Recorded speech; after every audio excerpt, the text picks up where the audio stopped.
नमस्कार साथियों, आयुर्वेद वाणी में आपका स्वागत है। आज हम एक नए रोग गुल्म रोग के बारे में डिस्कस करेंगे, जो कि बहुत इम्पोर्टेंट डिसीज़ है और यूनिवर्सिटी एग्ज़ाम में ज़्यादातर पूछा जाता है। इस रोग के तहत हम लोग यहाँ पे इस रोग का परिचय, निरुक्ति, निदान, संप्राप्ति, भेद, साध्य, असाध्यता और चिकित्सा के बारे में देखेंगे। यहाँ पे हम कुछ ट्रिक्स भी देखेंगे जिसे याद करके आप इसके बारे में अच्छे से याद कर सकते हैं, इसके चिकित्सा याद कर सकते हैं और इसके अंदर जो ट्रिक्स, जहाँ पे ट्रिक की ज़रूरत होगी वहाँ पे आप इसे याद कर सकते हैं। चलिए स्टार्ट करते हैं। उससे पहले मैं आपको बताना चाहूँगा कि अभी तक मेरे चैनल को आपने सब्सक्राइब नहीं किया है तो प्लीज़ सब्सक्राइब करिए, शेयर करिए और ज़्यादा से ज़्यादा सपोर्ट करिए। चलिए हम रोग को स्टार्ट करते हैं। गुल्म रोग, इसको याद करने के लिए शुरुआत में ही सबसे पहले एक ट्रिक जो कि है कि VAP वाप RSS,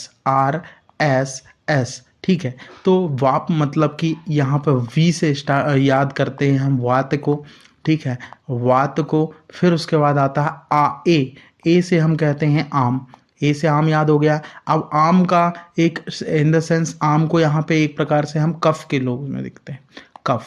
यहाँ पे आप आम से कफ को याद रखें और पी से याद रखें पित्त को।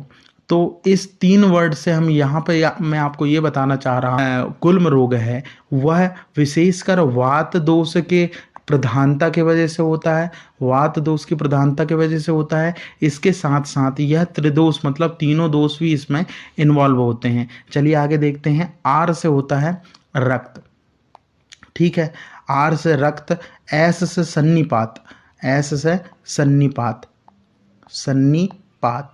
अब यहाँ पे आप इन चीज़ों से वाप RSS से आप RSS, ये तीनों इन शब्दों से आप याद कर सकते हैं कि वाप मतलब वात, आम, कफ और पित्त, और आर मतलब होता है रक्त और एस मतलब होता है सन्निपात। तो आपको मैंने यहाँ पे दोष भी बता दिया कि वात प्रधान है और त्रिदोषस इन्वॉल्व है। इसके साथ साथ आप इस ट्रिक से गुल्म के प्रकार भी याद कर सकते हैं, जैसे वाप मतलब वातज गुल्म, आम मतलब कफज गुल्म, पित्त मतलब पित्तज गुल्म, आर मतलब रक्तज गुल्म और उसके बाद आता है सन्निपातज गुल्म। अब लास्ट शब्द बचता है एस। एस का मतलब होता है संघात, संघात मतलब यहाँ पे संघात याद रखने से, संघात शब्द को याद रखने से मतलब ये है कि यहाँ पे किसी ना किसी तरीके से वात का संघात होना गुल्म है, ठीक है। तो वाप RSS ट्रिक से आप इसमें प्रकार भी याद कर सकते हैं, इसमें दोष इन्वॉल्व कौन से हैं ये भी याद कर सकते हैं, और एस संघात से आप ये याद कर सकते हैं कि इसमें वात का संघात हो रहा है। इसके बाद हम नेक्स्ट देखते हैं परिचय। तो परिचय में इसमें बोला है गुल्म जो है इसका अर्थ क्या होता है, संघात। हमने RSS वाप RSS में देखा है गुल्म का अर्थ संघात से लिया गया है। अब किसका संघात, तो वात का संघात, वात का संघात होने से गुल्म बनता है। तो यहाँ पे एक पिक्चर है, इसके माध्यम से आपको वात का संघात दिखाया गया है, जिसमें संघात होने से गुल्म की उत्पत्ति हो रही है और वह गांठ के रूप में परिणित हो रहा है। अब इसमें आगे बोला है कि संहिताओं में स्पष्ट कहा गया है कि जिस प्रकार एक मूल से अनेक शाखाएं निकलती हैं, उसी प्रकार एक मूल कारण से वायु के द्वारा अनेक प्रकार के गुल्म की उत्पत्ति होती है।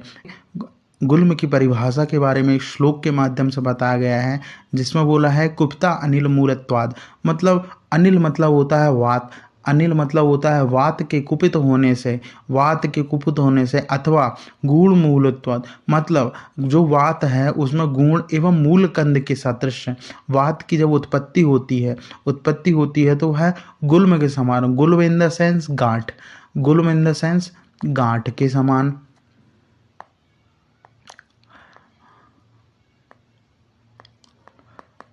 गांठ, तो गांठ के समान गुल्म की उत्पत्ति हो जाती, गांठ के जैसी प्रतीत होने के कारण इस रोगों को गुल्म कहा गया है। इसको वही हिंदी में बोला गया है कि विगुणित वायु होने से अथवा गुण मूल कंद आदि के सदृश इसकी उत्पत्ति होने या फिर गुल्म के समान अथवा गांठ जैसे प्रतीत होने के कारण इस रोग को गुल्म रोग कहा है। मैंने पहले भी प्रीवियस में एक पिक्चर दिखाया था जिसमें एक गुल्म की उत्पत्ति, गुल्म रोग के बारे में बताया है कि वह गांठ के सदृश उठ जाता है, गांठ के सदृश बन जाता है, उसे गुल्म कहते हैं। चलिए आगे देखते हैं।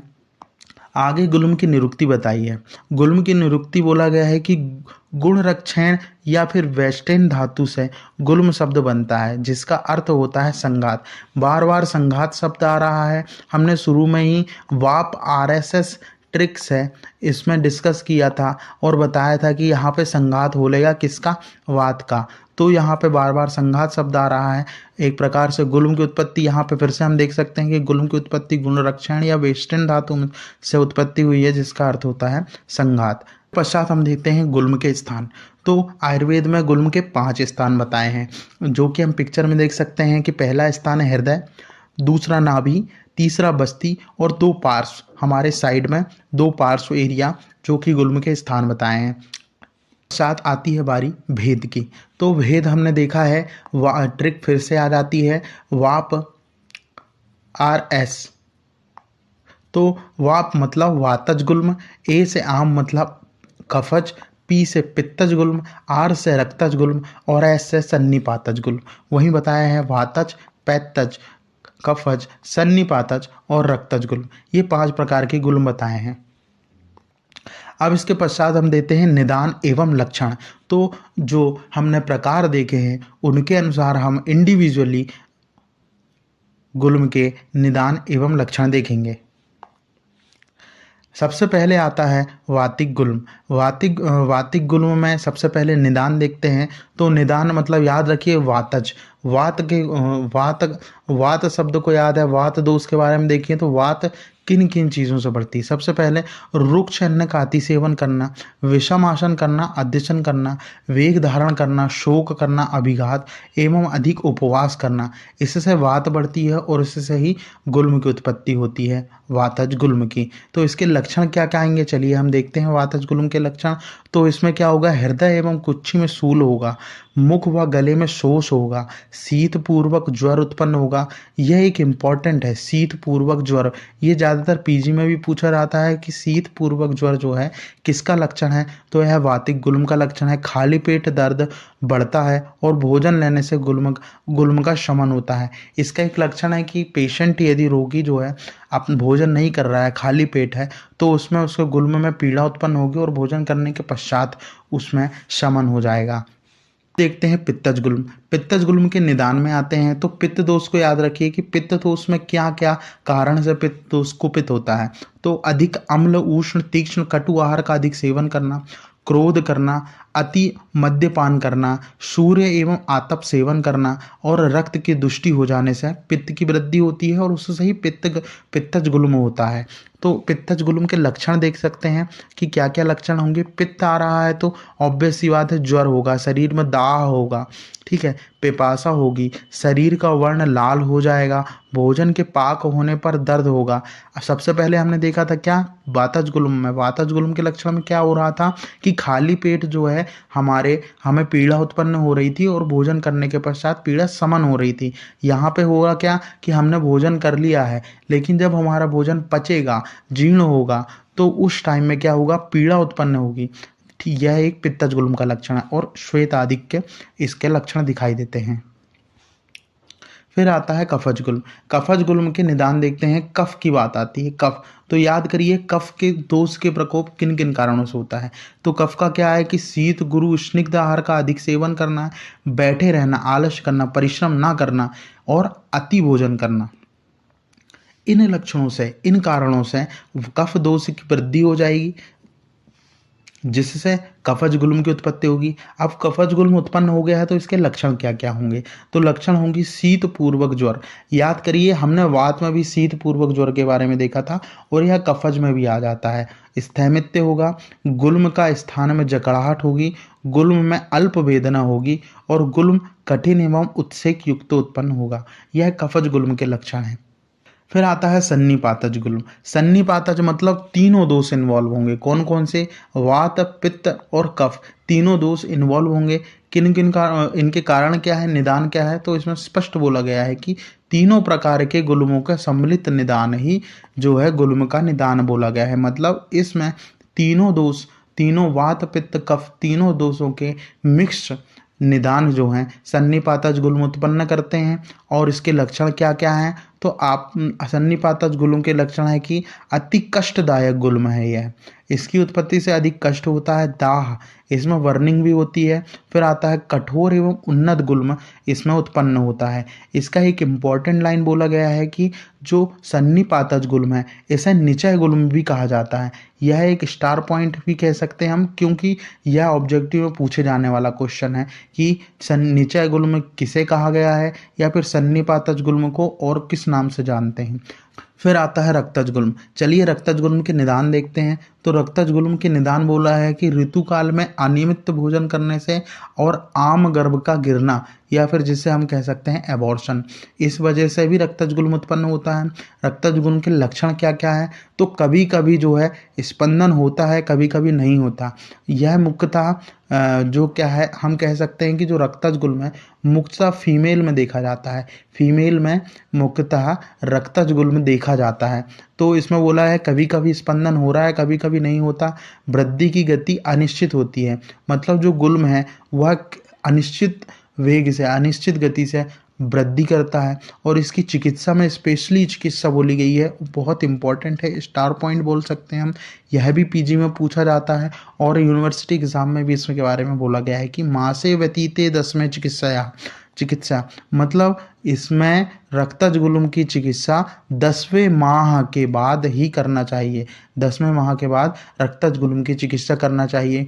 अब 10वें माह में ही क्यों करना चाहिए? क्योंकि इसके जो लक्षण होते हैं गर्भिणी के समान दिखाई देते हैं, मतलब ऐसा लगता है कि वह प्रेग्नेंट है, बट हम उसमें चिकित्सा करेंगे तो बेबी को या फिर गर्भिणी को परेशानी हो सकती है। इसलिए उसे 10वें माह में बोला गया है कि 10वें माह के पश्चात इसकी चिकित्सा करनी चाहिए।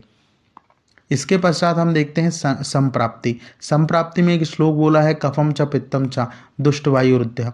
यह चरक चिकित्सा स्थान के 5वें अध्याय के 6वां और 7वां श्लोक में इसकी संप्राप्ति का वर्णन किया है। हम इसको याद ना करके, याद करने के लिए हम संप्राप्ति चक्र याद करते हैं। संप्राप्ति चक्र को हम अच्छे से याद कर लेंगे तो आप संप्राप्ति भी लिख सकते हैं। चलिए हम संप्राप्ति चक्र देखते हैं।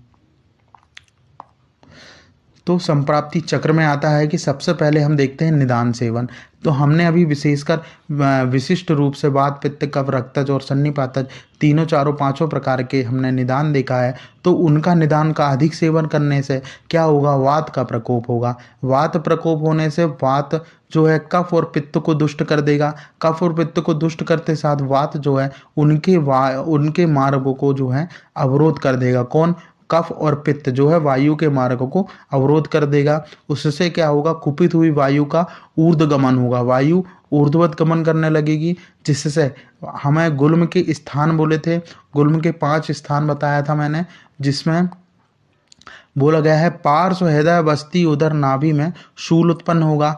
परिपिंडित वायु जो है गुल्मवत होना, परिपिंडित वायु का जो है मार्ग अवरुद्ध हो जाएगा, जिससे वह गुल्मवत हो जाएगी और क्या होगा? गुल्म रोग की उत्पत्ति होगी। तो यही चक्र से हम गुल्म की संप्राप्ति भी याद कर सकते हैं। इसी को हम यदि थ्योरी के रूप में लिखेंगे तो यह संप्राप्ति बन जाती है, और इसको फ्लो चार्ट के रूप में रखेंगे तो यह संप्राप्ति चक्र बन जाता है। तो आपको एक चीज़ स्मार्टली, एक चीज़ याद रखो, आपको 2 चीज़ याद हो जाएगी। निदान सेवन, वात का प्रकोप, कफ और पित्त की दुष्टि। कफ और पित्त जो है वायु का मार्ग अवरुद्ध कर दे रहा है, और जो वायु जिससे क्या हो गया? ऊर्ध्वगमन हो रही है, उससे वायु के गुल्म के स्थान जो हैं वहाँ पे पीड़ा उत्पन्न हो रही है, और जो वायु है वो गुल्मवत हो जाती है। आपको ये थ्योरी के रूप में भी लिख सकते हैं और चक्र के रूप में भी लिख सकते हैं। तो 2 पॉइंट याद हो गए।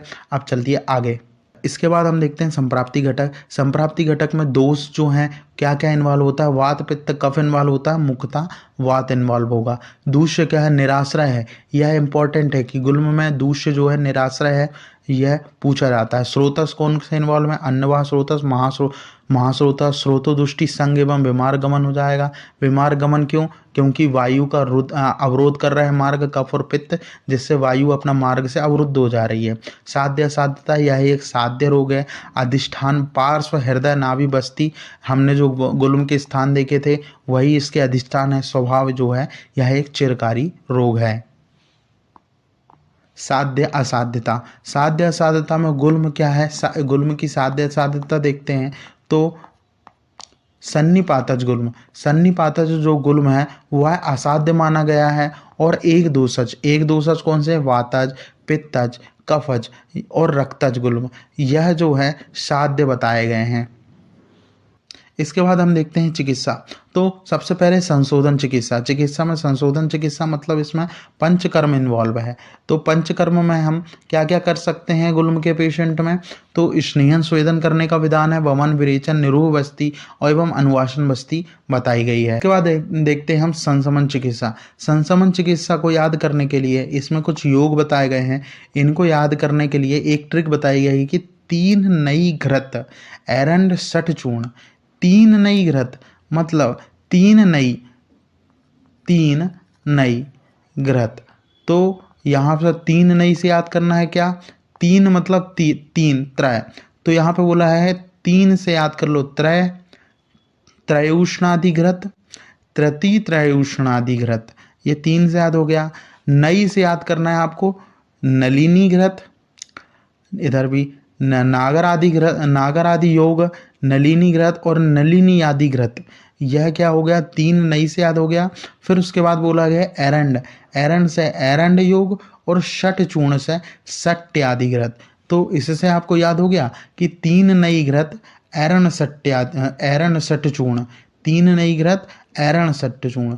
3 मतलब त्रयोष्ण आदि घृत, तृतीय त्रयोष्ण आदि घृत और नई से नलिनी घृत, नागर आदि योग और नलिनी आदि घृत, एरंड से एरंड योग, 60 चूर्ण से सट्य आदि चूर्ण। तो यह ट्रिक याद हो जाती है। इस ट्रिक से आप इसके संशमन चिकित्सा याद करेंगे कि 3 नई घृत एरंड 60 चूर्ण, 60 चूर्ण। इस ट्रिक से आप संशमन चिकित्सा के लिए योग याद कर सकते हैं।